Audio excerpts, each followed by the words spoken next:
After being convicted of murder at 21 years, Gordon Matanga was miraculously handpicked and his life sentence commuted to life imprisonment after 11 years on death row. When I was on death row, I was only a youth.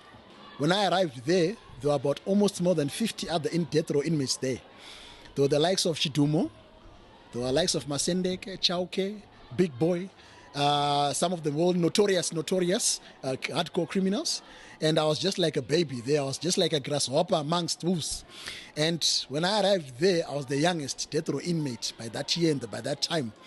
And I was led and put into a cell where I was now under solitary confinement. I only now came out only 1 hour per day. I only saw the sunlight for 30 minutes. I lived in fear and panic and anxiety. I didn't even know when I would be hanged. It was tough on death row. Other inmates would go crazy. Others passed away going crazy, mentally ill. Mentally, they were going crazy. But at least what kept me sane was the Bible. The only book allowed in the cell was the Bible. For Matanga, being saved from the jaws of death for a murder he had committed during a robbery was nothing short of a miracle, but more was still to come as he was freed from prison after serving 9 years of his life sentence and a total of 20 years imprisonment. Matanga has since dedicated his life to Jesus Christ, and he intends the world to know about this through his biography penned by Ndakaitei Magunda Syria, a Canadian-based author. When I came out, I desired for a book to be written, even a movie to be made, so people can also see it on motion picture.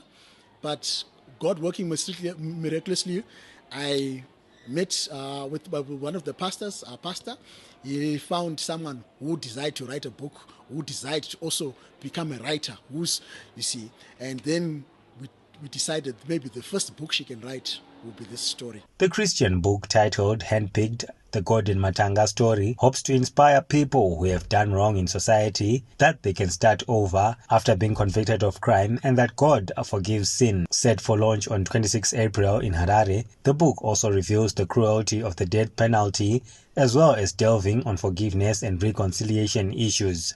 Tapiwa Machemedze, ZBC News, Bindura.